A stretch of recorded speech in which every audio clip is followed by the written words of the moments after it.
बहुत प्यारा लोग, स्वागत है आपका फिर से एक नई लर्निंग वीडियो में, जहाँ पे आपको बहुत कुछ सीखने को मिलने वाला है।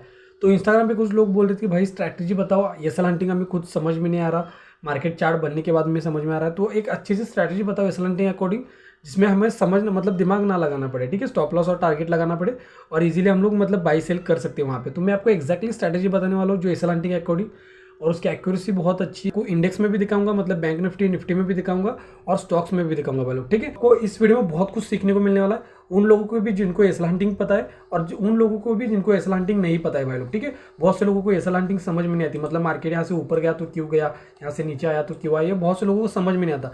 जैसे यहाँ पे एक साइकोलॉजिकल लेवल था, यहाँ पे ब्रेकआउट हुआ तो यहाँ से फिर मार्केट ने यहाँ पे यू टर्न क्यों ले लिया, ब्रेकआउट देने के बाद नीचे क्यों आया, ये बहुत से लोगों को समझ में नहीं आता। तो ऐसे समझो, मैं आपको अभी स्ट्रैटेजी बताऊंगा। उसके बाद आपको क्या करना है, पहले तो बैक टेस्टिंग करना है।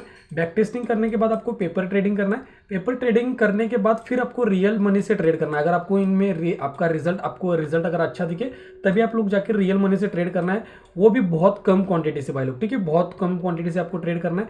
और जब आपको ऐसा लगने लगे कि चलो भाई ये स्ट्रैटेजी में अच्छे से मैं मतलब प्रॉफिट कर रहा हूँ और अच्छे से मुझे समझ में आ रही है स्ट्रैटेजी, तब जाके आपको रियल मनी से ट्रेड करना है, ठीक है। तो मैंने डिस्क्लेमर दे दिया। पहले तो आपको क्या करना है, मैंने कहा आपको पहले तो सीखो इस वीडियो से, उसके बाद आपको बैक टेस्टिंग करना है। बैक टेस्टिंग करने के बाद पेपर ट्रेडिंग करो, और उसके बाद आपको जब लगे कि हाँ भाई चलो मैं प्रॉफिटेबल बन चुका हूँ स्ट्रैटेजी में, आपको मुझे बहुत कुछ समझ में आ रहा है, फिर आपको क्या कर सकते हो, स्ट्रैटेजी को थोड़ा सा एडवांस भी लेके जा सकते हो, मैं आपको बताऊंगा। फिर जाके रियल मनी से ट्रेड करते हो, आपके ऊपर डिपेंड है भाई लोग, ठीक है। आपको यूट्यूब पे ऐसे बहुत सारे वीडियोस मिलेंगे जहाँ पे आपको बहुत से लोग स्ट्रैटेजी के बारे में बताएंगे, लेकिन मैं आपको एसएल हंटिंग की स्ट्रैटेजी के बारे में बताऊंगा, जहाँ पे आपको दिमाग लगाने की जरूरत नहीं भाई लोग, ठीक है। कोई इंडिकेटर नहीं होगा, बस यहाँ पे मैं आपको स्ट्रैटेजी बताऊंगा। स्ट्रैटेजी समझने से पहले मैं आपको कॉन्सेप्ट बताऊंगा, उस स्ट्रैटेजी के पीछे का लॉजिक भी बताऊंगा। पहले स्ट्रैटेजी मतलब क्या है, ठीक है। पहले तो आरआर रेशो को भी समझेंगे हम लोग। पहले समझो हमें बाइंग और सेलिंग कहाँ पे करनी है। जैसे मान लो यहाँ पर एक रेजिस्टेंस है, मान लेते कि यहाँ पर एक रेजिस्टेंस है, देखिए यहाँ पर एक रेजिस्टेंस है, और मान लेते कि यहाँ पर एक सपोर्ट है, ठीक है, इतना समझ गए आप लोग। अब मान लेते हैं कि मार्केट आता है और ब्रेकआउट देता है। अब यहाँ पे जब मार्केट आपको ऐसा दिखने लगे कि यहाँ पे कंसोलिडेशन कर रहा है और जब ब्रेकडाउन देगा ना, तब जाके हमारी यहाँ पे एंट्री होगी। ध्यान से समझो, एक होता है कि सपोर्ट का ब्रेकडाउन मिलना, और ये होता है एक इसका ब्रेकडाउन मिलना। दोनों में डिफरेंस क्या है समझो। एक तो जब सपोर्ट का ब्रेकडाउन मिलता है ऐसे, तो बहुत से लोग यहाँ पे सेल करने का ट्राई करते हैं, तो आपको पता है कि 90 to 95% यहाँ पे लोग लॉस ही करने वाले। तो यहाँ पे हो सकता है कि मार्केट यहाँ से फेक ब्रेकडाउन देखिए ऊपर जाए, लेकिन ये वाला जो ब्रेकडाउन होता है ना, वो प्रोबेबिलिटी होती है कि ये रियल ब्रेकडाउन हो सकता है। क्यों मुझे बताओ, क्योंकि ऑलरेडी यहाँ पे बार्स को मार्केट ने यहाँ पे बार्स के एसएल मार्केट को मिल जाएंगे भाई लोग, ठीक है। तो ये स्ट्रैटेजी समझ गए आप लोग। अब यहाँ पे समझो, फिर से मैं आपको बताता हूँ, जब मार्केट आपको ब्रेकआउट मिले और यहाँ पे आपको दिखे कि होल्ड करता हुआ आपको दिख रहा है, अभी आपको कुछ समझ में नहीं आ रहा है, तो थोड़ा सा यहाँ पे थोड़ा सा वेट करो, मैं आपको एक्जैक्टली चार्ट के ऊपर दिखाने वाला हूँ, ठीक है। अब जब आपको ऐसा लगने लगे कि यहाँ पे होल्ड कर रहा है मार्केट, और जब आपको यहाँ पे दिखे कि मार्केट ने अभी ब्रेकडाउन कर दिया या फिर ब्रेकडाउन कर रहा है, तब जाके हमारी एंट्री होगी यहाँ पर, ठीक है। हमारी एंट्री यहाँ पर होगी, और जो स्टॉप लॉस रहेगा मेरा कहाँ पे रहेगा, ऑब्वियसली इसके ऊपर ही हमारा स्टॉप लॉस रहेगा। लेकिन अगर ये कैंडल बहुत बड़ी होती है, जैसे मान लो मेरा स्टॉप लॉस यहाँ पर रहेगा, ठीक है। अब इतना अगर आप दे सकते हो 300 पॉइंट्स का, तो आपके ऊपर है, आप देना चाहते हो तो दे सकते हो, आपको टारगेट भी फिर बड़ा मिलेगा। लेकिन अगर उतना नहीं देना चाहते तो ये जो कैंडल बनेगी ना, मैं आपको एक्जैक्टली दिखाऊंगा पहले, ठीक है। अब यहाँ पे थ्योरेटिकली समझो, तो इसका 50% ही हम क्या करेंगे, हमारा एसएल रहेगा। यहाँ पर अगर आपको वीक की कैंडल दिख रही है, मतलब ऊपर से प्रेशर आए ऐसे, अगर आपको ऐसी कैंडल दिख रही है ना, वो तो बहुत बेस्ट है, ठीक है। फिर एसएल इसके ऊपर रहेगा, तो अगर ऐसी कैंडल बनती है तो वो बेस्ट रहेगा भाई लोग, ठीक है। अब यहाँ पे समझ गए आप लोग। अब यहाँ पे समझो, यहाँ पे हमें क्या करना है, 1:1.5 यही हमारा रिस्क रिवॉर्ड रेशो होगा, ठीक है, 1:1.5। अब 1:2 कब लेना है ये भी मैं आपको बताऊंगा, ठीक है, 1:2 कब लेना है ये भी मैं आपको बताऊंगा। पहले हमें क्या समझना है, पहले तो यहाँ पे 1:1 कब लेना है, 1:1 को हमारी स्ट्रैटेजी है ना 1:1.5 ही हमें हमेशा लेना है, लेकिन 1:2 भी हमें लेना पड़ेगा। मैं आपको बताऊंगा कब लेना है 1:2। पहले स्ट्रैटेजी को समझ गए आप लोग कि मार्केट जाता है, यहाँ पे आपको दिख रहा है कि होल्ड करता हुआ दिख रहा है, तो एसएल इसके ऊपर रहेगा और एंट्री हमारी यहाँ पर होगी, ठीक है, एंट्री यहाँ पे होगी। और जैसे जैसे इस स्ट्रैटेजी में थोड़ा सा एडवांस होते जाओगे, जैसे जैसे बैक टेस्टिंग और फॉरवर्ड टेस्टिंग करोगे ना भाई लोग, तब आपको ऑटोमेटिकली समझ में आएगा कि एंट्री मतलब कब जल्दी करनी है। अब एसएल हंटिंग के अकॉर्डिंग क्या है कि ब्रेकआउट मिलता है तो हम लोग यहाँ पर ही पुट को होते हैं या फिर सेल यहाँ पर ही सेल करते हैं एसएल हंटिंग के अकॉर्डिंग। अगर आपको उतना रिस्क नहीं लेना है तो ये स्ट्रैटेजी बेस्ट है भाई लोग, ठीक है। जाके बैक टेस्टिंग करना और फिर मुझे बताना कि भाई आपको कैसा लगा, ठीक है। अब यहाँ पे पहले हम लोग स्टॉक्स में दिखाऊंगा मैं आपको, फिर बैंक निफ्टी, और यहाँ तक समझ गए ना आप लोग। अब यहाँ पे मैं आपको स्टॉक्स में दिखाता हूँ। अभी एचडीएफसी और या फिर जो बैंकिंग स्टॉक्स है उसको नहीं हम लोग कंसिडर करेंगे, क्योंकि आप बार बार बोलते हैं कि भाई इसी में ही क्यों दिखाते हो, दूसरे स्टॉक्स में भी दिखाओ। तो आपके लिए आपकी डिमांड के ऊपर मैं दूसरे स्टॉक्स में दिखाऊंगा, जैसे रिलायंस को ही पकड़ लो। सिंपल सी स्ट्रैटेजी को समझ गए ना आप लोग। अगर आपकी जो माइंड में डाउट्स होंगे अभी क्लियर हो जाएंगे, ठीक है। सिंपल सा क्या करना है हमें, थोड़ा सा हम लोग इसको बड़ा करेंगे। पहले हमें क्या करना है, आपको एक सपोर्ट और रेजिस्टेंस ड्रॉ करना आना चाहिए भाई लोग, ठीक है। सपोर्ट और रेजिस्टेंस अगर आपको ड्रॉ करना आता है तो समझ जाओ आप लोग, ये इस स्ट्रैटेजी को समझ जाओगे भाई लोग, ठीक है। और आपको थोड़ा सा प्रैक्टिस नहीं करना है, फिर कमेंट्स में आके रिजल्ट बताना कि स्ट्रैटेजी कैसी है। जैसे यहाँ पे क्या है मुझे बताओ, रेजिस्टेंस है, ठीक है। रेजिस्टेंस है आपको दिख रहा है ना, यहाँ पे देखो, ठीक है। मार्केट आता है यहाँ पर एग्जैक्टली रेजिस्टेंस लेके फिर नीचे आता है। अब अगर इसका ब्रेकआउट देने के बाद यहीं पर ही मार्केट होल्ड करता है तो एंट्री मेरी कहाँ पर होगी मुझे बताओ, यहाँ पर एंट्री होगी। स्टॉप लॉस इसके ऊपर रहेगा और 1:1.5 लेके मैं निकल लूँगा, ठीक है। यहाँ पे कोई इंडिकेटर लगाने की जरूरत नहीं, कोई इंडिकेटर की जरूरत नहीं है, कोई डेटा की जरूरत नहीं, कोई ऑप्शन चेन की जरूरत नहीं है। आपको बस यहाँ पे साइकोलॉजी का थोड़ा सा यूज करना है। जैसे समझो अगर यहाँ पे ब्रेकआउट मिलता है, अब यहाँ पर बहुत से लोगों ने यहाँ पे बाय किया होगा, बहुत से लोगों ने यहाँ पे बाय किया होगा, तो जब उनके स्टॉप लॉस हिट होना स्टार्ट करेंगे ना, तब तक हमें मोमेंटम इजीली मिल जाएगा भाई लोग, ठीक है। तो यही स्ट्रेटजी है। यहाँ पर मैं आपको एक्जैक्टली दिखाऊंगा। यहाँ पे जैसे समझो कि ब्रेकडाउन मिला, एंट्री मेरी तुरंत यहाँ पे होगी। स्टॉप लॉस जो रहेगा, ये वाला जो स्टॉप लॉस होता है ना, कभी कभी अभी यहाँ पे तो ठीक है स्मॉल मिल रहा है आपको, लेकिन कभी कभी आपको ये बहुत बड़ा मिलेगा, ठीक है। तो आपको इसका क्या करना है, 50% लेना है। जैसे ये फर्स्ट कैंडल ब्रेकडाउन हो गई, अब इसकी जो यहाँ पे जो ये प्रीवियस कैंडल होगी ना, ये वाली, ठीक है। ब्रेकडाउन वाली कौन सी कैंडल है, ये वाली कैंडल, ठीक है, रेड। इसके प्रीवियस जो कैंडल है ना, इसका हाई मेरा स्टॉप लॉस रहेगा और टारगेट मैंने आपको बता दिया 1:1.5, ठीक है। टारगेट कितना रहेगा मुझे बताओ, 1:1.5। अब यहाँ पे 1:2 मिल गया, ये मैं आपको दिखाऊंगा नहीं, क्योंकि सारे लोग यही दिखाएंगे, चलो भाई यहाँ पे 1:2 मिल गया। जो रियलिटी है मैं आपको वही बता रहा हूँ भाई लोग, ठीक है। अब यहाँ पे 1:1.5 आपको लेना है और तुरंत यहाँ पे निकलना है। थोड़ा सा हम लोग क्या करेंगे, इसके कलर को ही थोड़ा सा चेंज करेंगे भाई लोग, ठीक है। तो समझिए यहाँ पे इजीली बहुत स्ट्रैटेजी बहुत ईजी है भाई लोग। अगर आप थोड़ा सा इसके ऊपर काम करोगे ना, तो आपको रिजल्ट बहुत अच्छा मिलेगा। बस इसका एक डिसएडवांटेज क्या है, मैं आपको वीडियो के एंड में बताऊंगा डिसएडवांटेज क्या है। अब यहाँ पे ध्यान से देखो, यहाँ पे फिर से क्या है कि रेजिस्टेंस बनता है, ठीक है, रेजिस्टेंस बनता है, आपको दिख रहा है। अब अगर मार्केट यहाँ से कंटिन्यू करता है तो जाने दो मार्केट को, फिर हमारी स्ट्रैटेजी का एंट्री पॉइंट आया ही नहीं। लेकिन अगर आपको दिख रहा है कि मार्केट ऊपर गया और यहाँ पर ही मार्केट थोड़ा सा टाइम स्पेंड करा है, तो अभी यहाँ पे अलर्ट होना, यहाँ पे एंट्री नहीं करनी। ये स्लैंटिंग जिनको पता है, वो बहुत से लोग थोड़े से एडवांस होते हैं, उनको ये स्लैंटिंग सब कुछ पता होती है। अगर आपको ये स्लैंटिंग नहीं पता तो जाके देखना, आई बटन के ऊपर लिंक आ रही है उसकी। अब यहाँ पे समझो, और डिस्क्रिप्शन में भी लिंक डाल दूंगा मैं। अब यहाँ पे समझो, जैसे ही आपको दिख रहा है ना मार्केट यहाँ पे होल्ड कर रहा है, आपको यहाँ पे रेडी रहना है। और जैसे ही इस जोन का ब्रेकडाउन मिलता है तो तुरंत यहाँ पे आपको एंट्री करनी है। स्टॉप लॉस तो यहाँ पे प्रीवियस जो हमारा ये हाई है ना, इसके ऊपर अभी नहीं लगाना हमें, क्योंकि ये वाला जो प्रीवियस हाई बन गया ना, इसके ऊपर थोड़ा सा हम लगाने के लिए तो इसके ऊपर भी लगा सकते हैं, लेकिन आपको दिख रहा है कि यहाँ पर भी एक हाई है तो थोड़ा सा ऊपर लगा दो, ठीक है। और टारगेट अपनी मैंने आपको बता दिया। अब मैं आपको ये नहीं बताऊंगा भाई कि इतना आप लोग कैप्चर कर सकते हो, करने के लिए कर सकते हो, लेकिन जो रियलिटी है जो मैंने देखा है वो मैं आपको बता रहा हूँ कि 1:1.5 लेके आपको निकलना है, ठीक है। अब 1:2 कब लेना है वो भी मैं आपको बताऊंगा। अब इतना समझ गए आप लोग। अब दूसरे स्टॉक में भी दिखाऊंगा, समझ गए। बहुत इजी स्ट्रेटजी है कि हमें क्या करना है कि वेट करना है। 2 पॉइंट्स के ऊपर याद रखो कि मार्केट अगर ब्रेकआउट करके यहाँ पे कंसोलिडेशन करता हुआ दिख रहा है और एंट्री जब ब्रेकडाउन मिलेगा ना, तब करेंगे हम लोग।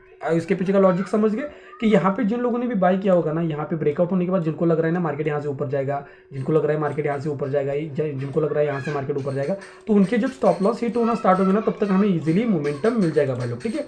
अब ये होगा एक स्टॉक में, और भी मैं आपको एक स्टॉक दिखा दूँ, फिर हम लोग निफ्टी बैंक निफ्टी में भी शिफ्ट हो जाएंगे और मैं आपको इंपॉर्टेंट पॉइंट बताने वाला हूँ, ठीक है। अब यहाँ पे हम लोग आ गई इन्फोसिस में, थोड़ा सा हम लोग क्या करेंगे, बड़ा करेंगे। अब ध्यान से समझो, यहाँ पे मुझे एंट्री कहाँ पे करनी है मुझे बताओ। एंट्री कब करनी है, जब सपोर्ट का ब्रेकडाउन होता है तो तुरंत एंट्री करनी है क्या। अगर ये स्लैंटिंग पता है तो हो सकता है आप लोग तुरंत एंट्री करो, लेकिन ये थोड़ी सी जो स्ट्रैटेजी है ना वो सेफ स्ट्रैटेजी है, ठीक है। तो हमें एंट्री कब करनी है, जब हमें कंफर्मेशन मिले कि चलो भाई यहाँ से मार्केट अब ऊपर जा सकता है। जैसे यहाँ पे समझो, यहाँ पे क्या था मुझे बताओ, एक रेजिस्टेंस था, ये एक रेजिस्टेंस था। पहले तो सपोर्ट था, लेकिन बाद में क्या बन गया मुझे बताओ, एक रेजिस्टेंस बन गया, ठीक है ना। आपको दिख रहा है कि मार्केट आता है, यहाँ पर क्या करता है मुझे बताओ, आता है मार्केट यहाँ सपोर्ट लेके ऊपर जाता है, फिर यहाँ पर ही टाइम स्पेंड करता है। अब ध्यान से समझो, जितना ये होल्डिंग आपको दिखेगा ना, कौन सा होल्डिंग मुझे बताओ, ये यहाँ पे जितना मार्केट होल्ड करेगा ना उतना आपके लिए अच्छा है। जैसे यहाँ पे होल्ड करा है मार्केट, ब्रेकडाउन दे दिया, ठीक है। अब जब यहाँ पर जितना होल्ड करेगा ना मार्केट उतना आपके लिए अच्छा है। अब जब इस जोन के ऊपर मार्केट आना स्टार्ट करेगा ना, और जब कैंडल क्लोज होगी तब एंट्री हमारी बनेगी यहाँ पे। जब क्लोजिंग होगी यहाँ पे, तब यहाँ पे एंट्री बनेगी। स्टॉप लॉस सिंपल सा है, अभी आपको दिख रहा है कि भाई स्टॉप लॉस इतना इसके नीचे नहीं लगाना, अभी प्रीवियस कैंडल है इसके थोड़ा सा नीचे लगाना, ठीक है। अब 1:1.5 लो और तुरंत यहाँ से निकल जाओ, ठीक है। 1:1.5 लेके आपको तुरंत निकलना है। तो इस स्ट्रैटेजी का विन रेट अच्छा है, विन साइज भी अच्छा है। डिसएडवांटेज भी है स्ट्रैटेजी का, वो भी मैं आपको बताऊंगा, ठीक है। सब एडवांटेज ही नहीं बताऊंगा मैं। अब यहाँ पे फिर से जाएंगे हमारे इंडेक्स में, जो कि आपका फेवरेट होता है बैंक निफ्टी। अब यहाँ पे मैं आपको दिखाता हूँ बैंक निफ्टी में और निफ्टी में भी, ठीक है।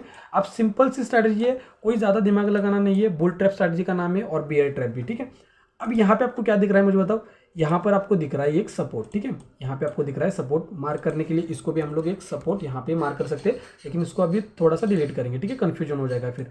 अब यहाँ पे मार्केट आपको दिखता है कि मार्केट आता है, यहाँ पे टाइम स्पेंड करके फिर ब्रेकआउट देता है, मतलब ये क्या बन गया मुझे बताओ, रेजिस्टेंस। अगर मार्केट ऊपर से आएगा तो क्या बनेगा, मुझे मेरे लिए सपोर्ट बनेगा। अगर इस सपोर्ट का ब्रेकडाउन मिलता है तो आपको पता है हमारी स्ट्रैटेजी यहाँ पे वर्क नहीं करेगी। अगर यहाँ पे आपको होल्ड करता हुआ दिख रहा है तो अभी हमें यहाँ पे रेडी होना है। और एंट्री कहाँ पे होगी, ये वाला जो जोन के ऊपर जब कैंडल जाना स्टार्ट करेगा ना, तब हमारी एंट्री होगी भाई लोग, ठीक है। तो यहाँ पे एंट्री कहाँ पे होगी मुझे बताओ, यहाँ पर एंट्री होगी। स्टॉप लॉस आपको पता है ये इसके नीचे हमारा स्टॉप लॉस नहीं होगा, क्योंकि हमारा जो एसएल है वो बहुत बड़ा हो जाएगा। तो प्रीवियस कैंडल है, इसके थोड़ा सा नीचे लगा सकते हो, या फिर अगर आपको दिख रहा है कि यहाँ पे होल्ड कर रहा है मार्केट तो इसके नीचे थोड़ा सा भी लगा सकते हो, ठीक है। और 1:1.5 लो और तुरंत यहाँ पे निकल जाओ, ठीक है। 1:1.5 लेना है और तुरंत यहाँ पे निकलना है। और अगर आपको थोड़ा सा एडवांस पता है तो एसएल हंटिंग में तो आप लोग साइकोलॉजिकल लेवल से ना इसको भी कंसीडर कर सकते हो। साइकोलॉजिकल लेवल्स होते हैं ना, वो भी एक सपोर्ट और रेजिस्टेंस की तरह एक्ट करती है, आपको बेसिक तो पता ही होगा भाई। जो साइकोलॉजिकल लेवल्स होते हैं भाई लोग, वो भी एक्ट करते हैं सपोर्ट और रेजिस्टेंस की तरह। अब यहाँ पे समझो, यहाँ पर फिर से क्या है मुझे बताओ, एक साइकोलॉजिकल लेवल है। अगर आप ध्यान से देखोगे तो यहाँ पे 22,000 का सॉरी साइकोलॉजिकल लेवल है। अब साइकोलॉजिकल लेवल का अगर ब्रेकडाउन मिलेगा तो बहुत से यहाँ पे सेलर्स एक्टिव होंगे, ठीक है। अगर आपको एसएल हंटिंग पता है तो आप लोग इजीली मतलब बता सकते हैं कि भाई साइकोलॉजिकल लेवल जो होते हैं वो क्या करते हैं, एक सपोर्ट और रेजिस्टेंस की तरह एक्ट करते हैं। तो आपको पता है अगर इस साइकोलॉजिकल लेवल का ब्रेकडाउन मिलता है, देखो साइकोलॉजिकल लेवल का ब्रेकडाउन मिलता है प्लस थोड़ा सा जो प्रीवियस चार्ट है ना उसको भी थोड़ा सा कंबाइन करो। जैसे यहाँ पे साइकोलॉजिकल लेवल आपको दिख रहा है, जैसे यहाँ पे मैं थोड़ा सा मार्क कर लेता हूँ, जैसे यहाँ पे आपको दिख रहा है कि 22,000 का यहाँ पे एक साइकोलॉजिकल लेवल है, ठीक है। और यहाँ पे प्रीवियस आपको लो दिख रहा है, ये वाला लो दिख रहा है। तो हम लोग क्या करेंगे, इस प्रीवियस लो प्लस ये साइकोलॉजिकल लेवल है ना, इसको कंसिडर करेंगे, ठीक है। ये जोन हमने मार्क कर लिया, ठीक है। ध्यान से समझ गए आप लोग, जोन कैसे मार्क करना है वो भी मैंने आपको बता दिया। अब एंट्री कहाँ पे करनी है, जब ब्रेकडाउन मिले हमें ये एंट्री नहीं करनी। अब जब मार्केट यहाँ पे होल्ड करता हुआ दिखता है ना, तब हमारी एंट्री यहाँ पे एक्टिव होगी। एंट्री होगी नहीं, एंट्री बस यहाँ पे एक्टिव होगी। एंट्री करेंगे कब हम लोग, जब मार्केट इस जोन के ऊपर जाना स्टार्ट करे तब हमारी एंट्री होगी भाई लोग, ठीक है। जाके आप लोग बैक टेस्टिंग करना, फिर आप मुझे बताना भाई क्या जो स्ट्रैटेजी का रिजल्ट कैसा है। यहाँ पे एंट्री होगी, स्टॉप लॉस सिंपल सा इसके नीचे लगा सकते हो, इसके नीचे ही लगाना पड़ेगा। आप ये वाली जो कैंडल है इसके नीचे भी लगा सकते हो, इसके नीचे भी लगा सकते हो, ठीक है। अगर आपको कैंडल के हिसाब से लगाना है तो सिंपल सी जो एंट्री कैंडल होगी, जो इसकी प्रीवियस की कैंडल है उसके लो के नीचे हमारा स्टॉप लॉस रहेगा। और जो हमारा टारगेट होगा कितना होगा मुझे बताओ, 1:1.5, ठीक है। अब मैं आपको वो नहीं बताऊंगा जो सारे लोग बताते कि यहाँ से लोगे फिर यहाँ तक टॉप तक आपको 1:3 मिलेगा, ये मैं आपको बताऊंगा नहीं। और आपको भी पता है ये रियलिटी। तो 1:1.5 यहाँ पे आप लोग तुरंत यहाँ पे ले सकते हो, तुरंत निकल सकते हो। अब मैं आपको बता दूँ स्ट्रैटेजी का डिसएडवांटेज और इंपॉर्टेंट पॉइंट कि कब आप लोग 1:2 ले सकते हो। पहले तो समझ गए आप लोग स्ट्रैटेजी को। अगर रेजिस्टेंस का ब्रेकआउट होता है, आपको यहाँ पे मार्केट होल्ड करता हुआ दिखता है, और जब ब्रेकडाउन मिलेगा तो यहाँ पे एंट्री होगी, स्टॉप लॉस यहाँ पर होगा, ठीक है। और स्टॉप लॉस अगर आपको यहाँ पे बहुत ज़्यादा लग रहा है, और अगर आपको स्टॉप लॉस बड़ा लग रहा है, तो जो प्रीवियस कैंडल है, मतलब जो एंट्री कैंडल की प्रीवियस कैंडल है उसका हाई हमारा स्टॉप लॉस होगा। और इसका अपोजिट अगर सपोर्ट का ब्रेकडाउन मिलता है, यहाँ पे होल्ड करता हुआ दिख रहा है मार्केट, ब्रेकआउट देता है तो यहाँ पे हमारी एंट्री होगी, स्टॉप लॉस इसके नीचे रहेगा। और स्टॉप लॉस अगर बड़ा हो रहा है तो एंट्री कैंडल जो प्रीवियस कैंडल है उसके नीचे हमारा स्टॉप लॉस रहेगा। और टारगेट 1:1.5 लेना है, ठीक है, 1:1.5। अब 1:2 कब लेना है समझो, अगर मार्केट अप ट्रेंड में है और यहाँ पे बियर ट्रैप स्ट्रेटजी बनती है, तब यहाँ पे आपको 1:2 लेना है, ठीक है, 1:2 लेना है। और अगर यहाँ पे डाउन ट्रेंड है, डाउन ट्रेंड में मार्केट है और यहाँ पे बुल ट्रैप स्ट्रेटजी बनती है, तब यहाँ पे 1:2 लेना है, ठीक है। अदरवाइज आप लोग 1:1.5 के लिए ही प्लान करना, ठीक है। ये थोड़े से इंपॉर्टेंट पॉइंट है, इसको थोड़ा सा मार्क कर लेना। और जो अब बात करते हो स्ट्रैटेजी का डिसएडवांटेज क्या है। स्ट्रैटेजी का डिसएडवांटेज क्या है ना, कि स्ट्रैटेजी आपको हर रोज तो नहीं मिलेगी भाई लोग, ठीक है, हर रोज तो नहीं मिलेगी। इसके लिए आपको अगर हर रोज चाहिए तो आपको स्टॉक्स में मतलब छानना पड़ेगा, सारे स्टॉक्स को देखना पड़ेगा, तब जाके हो सकता है कि आपको किसी एक स्टॉक में आपको एक स्ट्रैटेजी मिले। मिलते हैं नेक्स्ट वीडियो में, तब तक के लिए आप लोग लेफ्ट वाली वीडियो के ऊपर क्लिक करके प्रीमियम की स्ट्राइक प्राइस होती है ना उसके बारे में सीख सकते हो, या फिर राइट वाली वीडियो के ऊपर क्लिक करके अपनी लर्निंग को बढ़ा सकते हो। तो यहाँ तक वीडियो देखने के लिए भाई लोग थैंक यू सो मच, बहुत प्यार आपको, थैंक यू सो मच।